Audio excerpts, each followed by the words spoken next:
This episode of Mudprints Unboxes was made possible by Hyperkin.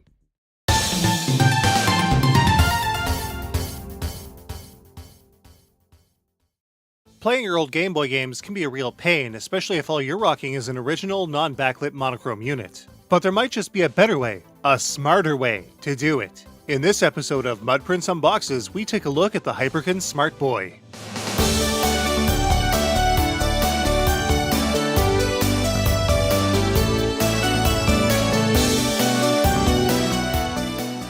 With retro gaming in full swing again, playing old Game Boy cartridges can be a really inexpensive way to get some old school kicks. Well, for the most part. But, as we already know, many Game Boy units, save for the Game Boy Advance SP and its slightly upgraded variant in particular, can be a real pain to see unless you can harness the power of the sun itself at will.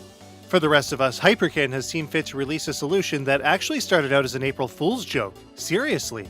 The Hyperkin SmartBoy allows players with a USB-C type phone to play their actual Game Boy cartridges on the go via their device, which, in that sentence alone, sounds like the coolest thing of all time. But how? Let's take a closer look.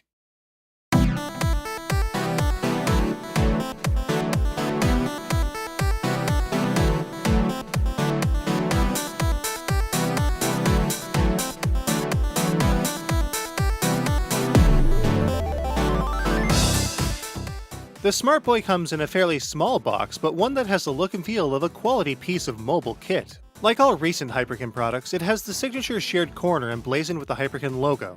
It also bears branding from Samsung, indicating that the SmartBoy was designed with Samsung's flagship line of phones in mind. The box is opened in a manner fitting of most mobile devices, with the top portion of the box lifting off of the bottom part. The SmartBoy itself is plainly visible and padded with quality foam pieces that obviously did a great job of protecting the unit in transit. Under the SmartBoy are instructions by which to operate the unit, and that's it. The SmartBoy has all of the design hallmarks of the original Game Boy, right down to the wide bottom right-hand corner, textured D-pad, tilted gray start and select buttons, purplish pink A and B buttons, and a ridged back and sides. While the SmartBoy isn't a huge device by any standards, it does feel a bit on the bulky side thanks to its extra thickness. Despite this, since it is a narrower unit than the original Game Boy and about 2/3 as high without a phone inserted, the SmartBoy has less overall volume to it, even with a phone inserted. There are even a pair of subtle L and R buttons that allow for full control of Game Boy Advance games, with supported emulators, and mapping to turbo functions in certain Game Boy emulators. Nice touch. The SmartBoy relies on emulation to function, drawing the cartridge's data and storing it in the player's phone's memory. In order to do this, setting up the phone in question takes a bit of effort to get things rolling. The easiest way is through the free SmartBoy companion app and the free version of My Old Boy, which can be downloaded from the Google Play Store. This is outlined in detail within the instructions. Other emulators work as well, which is handy, as we'll discuss later. While the SmartBoy is specifically designed for the Samsung Galaxy line, starting with the Galaxy S8, many other phones like this borrowed Nexus 6 by Huawei work as well, so long as they have a USB-C port. A small button on the back disengages the lock on the SmartBoy, allowing for a decent-sized phone to be inserted. The connector inside the SmartBoy is also spring-loaded, allowing for players to move the port to mate with most phone models. However, chances are good that players will need to take off any cases that they may have on the phone. Of quick note, using a USB-C to micro-USB adapter does not work, but a micro-USB dev kit version of the unit that allows for play with a micro-USB phone is available. Once connected to the USB port, the SmartBoy companion app auto-starts and a Game Boy cartridge can be inserted to the cartridge slot in the back. There isn't a ton to the overall package in the end, and while it is definitely functional, the SmartBoy is very limited in the phones that it supports. Only USB-C enabled phones will work with the SmartBoy, and even then, some will not function.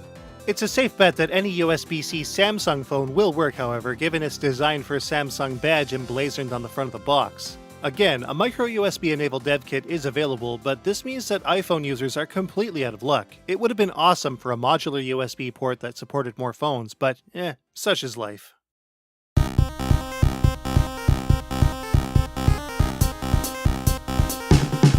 Now let's take a look at the SmartBoy's functionality. When the SmartBoy app pops up and a Game Boy card is inserted, the ROM from the cartridge is loaded into the phone's memory, indicated by a progress bar. When loaded, the emulator defined by the user launches when the Launch Software button is pressed on screen.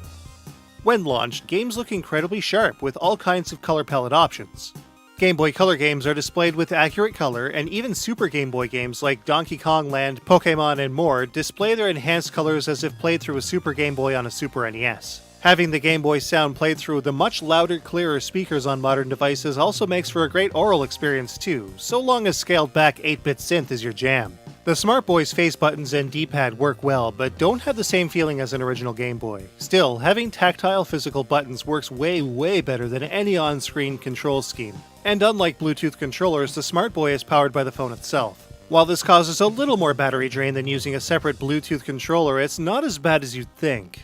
Given that emulation is actually the name of the game here, finding an emulator that works optimally for the SmartBoy's user may take a bit of time. My old boy works fairly well all in all, but there are some games that didn't work. Strangely enough, they were all developed by Capcom. Titles like Mega Man X-Treme, Metal Walker, and The Legend of Zelda Oracle of Ages straight up crashed my old boy. Meanwhile, other emulators managed to run Mega Man X-Treme but locked up in Metal Walker and Oracle of Ages. Interestingly enough, The Legend of Zelda Oracle of Seasons worked. Perplexing. Given that these ROMs are dumped to the device rather than playing natively, naturally there is a concern for piracy here too. As such, if a cartridge is removed from the unit while in use, a red screen warning of piracy will show on screen and won't be removed until the emulator is either reset or the game is reinserted and loaded again. Not that we'd recommend it. But if the SmartBoy is physically removed from the phone, the ROM will still work on its chosen emulator, something we feel is heavily gray with regards to the morality of it all. But that's just our legit software-only policy showing. Whether you're cool with it is up to you. Either way, when the emulator is closed or the game is stopped, the ROM disappears. Game saves can be saved to the device memory while leaving the existing memory intact on the carts themselves. This of course varies by emulator, but this is a particularly handy feature for games that don't have functioning batteries, like Pokemon for example. Unfortunately, the SmartBoy will not copy any game saves that are on the cartridges themselves, so don't look to be continuing any games you might have started. There are downsides to the SmartBoy though. Even with the recommended emulator and companion app, the setup required for the SmartBoy to work is a bit on the obtuse side. Other emulators, while compatible, may have more quirks that take a really long time to figure out, especially in terms of setup and compatibility. Some emulators will launch through the SmartBoy but won't be able to access the proper directories required to play the games loaded into the phone. Another flaw with the SmartBoy is the lack of a headphone jack. With so many phones having their headphone jack on the bottom of the unit, the closed-off nature of the SmartBoy means that only Bluetooth headphones will work. There are also, unfortunately, some Game Boy accessories like the Game Boy camera that would not load in the SmartBoy. Now, we know, any cell phone's camera beats the Game Boy camera hands down, but it would have been novel to be able to play and use the Game Boy camera to save pictures digitally. On the whole though, we really like the SmartBoy and all that it offers, flaws and all. While I'd really like to buy a micro USB model in the interim, the SmartBoy really makes me look forward to upgrading my personal mobile device as soon as I can, just to use it more. But how does it stack up? Let's take a look.